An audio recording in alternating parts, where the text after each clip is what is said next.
बरसों पहले परी देश में सुहानी और अवंतिका दो जुड़वा परी रहा करती थी। दोनों बहनें की शक्ल काफ़ी मिलती जुलती थी, लेकिन दोनों का स्वभाव काफ़ी अलग था। सुहानी मन की सच्ची और भोली थी। दूसरी तरफ अवंतिका गुस्सैल और शरारती लड़की थी। सुहानी पढ़ने में भी बहुत होशियार थी। वह क्लास में हमेशा फर्स्ट आती थी, इसलिए उसके माता पिता उसे बहुत ज़्यादा प्यार करती थी। इसी बात से अवंतिका सुहानी से हमेशा जलती रहती थी।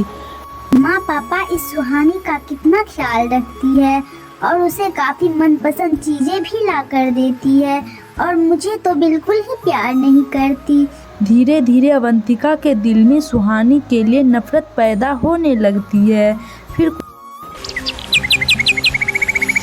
कुछ बरसों बाद दोनों बहनें 18 साल की हो जाती है।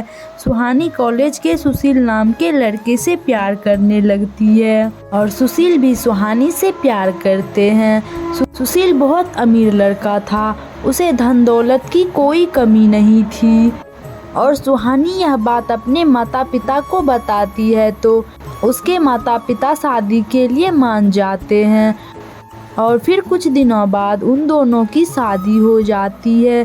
सुहानी के ज़िंदगी में सब कुछ ठीक चल रहा था। इधर अवंतिका को भी लड़के वाले देखने आते, लेकिन अवंतिका को जितने भी लड़के देखने आते वह देखने में कुछ ठीक नहीं होते और सारे लड़के छोटी मोटी नौकरियां किया करते।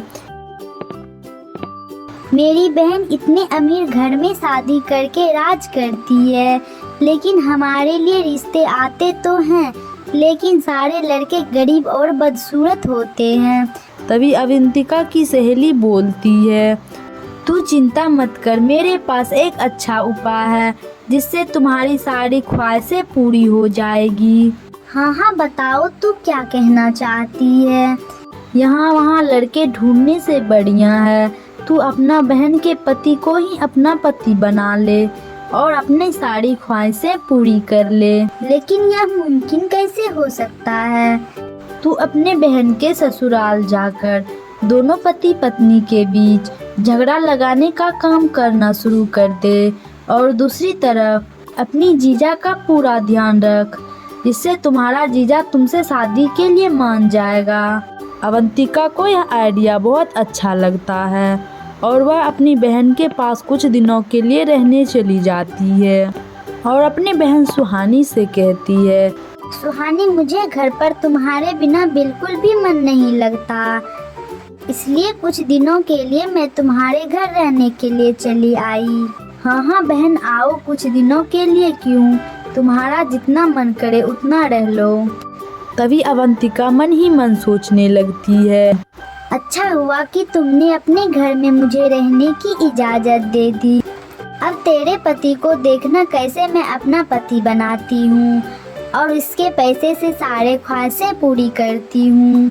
तभी सुशील सुहानी के लिए हीरों का हार लेकर आ जाता है और सुहानी से कहने लगता है, ये लो सुहानी, तेरे एनिवर्सरी पर तुझे कुछ नहीं दे पाया, अब ये हीरे का हार रख लो। अरे इतनी महंगे तोहफे की क्या ज़रूरत थी? नहीं सुहानी, रख लो, मैंने तेरे लिए स्पेशल बनवाया है। और सुहानी उस हार को जैसे ही अलमारी में रखने जाती है वैसे ही वह हाथ से छूटकर फर्श पर गिर जाता है, जिसके बाद अवंतिका बोल पड़ती है, सुहानी, जीजू ने तुम्हारे लिए इतना सुंदर हार लेकर आया और तुमने उसे फर्श पर गिरा दिया। लगता है तुम जीजू से बिल्कुल ही प्यार नहीं करती। अवंतिका की बात सुनकर सुहानी बहुत दुखी हो जाती है, लेकिन वह कुछ नहीं बोल पाती। हाँ साली जी, तुम्हारी दीदी को तो हमारी प्यार की कोई कदर ही नहीं है।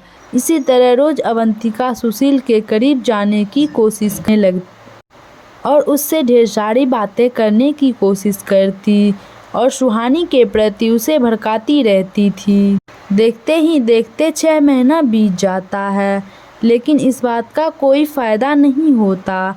फिर एक दिन सुहानी बाजार से सब्जी लेकर आ रही होती है, तभी पैर फिसलने से वह ज़मीन पर गिर जाती है, जिससे उसके हाथ पैर टूट जाती है इसी बात का फायदा उठाते हुए अवंतिका सुशील के घर वालों की खूब खातिरदारी करने लगते हैं और कभी मौका मिलते तो सुशील के साथ घूमने फिरने जाती। फिर कुछ दिन बाद सुहानी पूरी तरह से ठीक हो जाती है और अपनी बहन अवंतिका से बोलती है, अब मैं ठीक हो गई हूँ, अब तेरे यहाँ कोई ज़रूरत नहीं है, तू अब यहाँ से घर चली जा।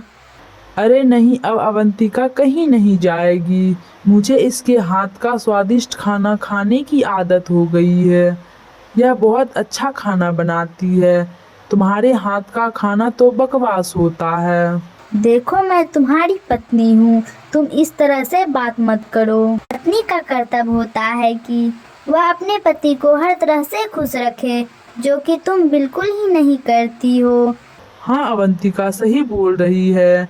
काश तुम्हारी तरह हमारी भी पत्नी होती। काश का क्या मतलब? आप चाहें तो अभी मैं आपसे शादी करने के लिए तैयार हूँ।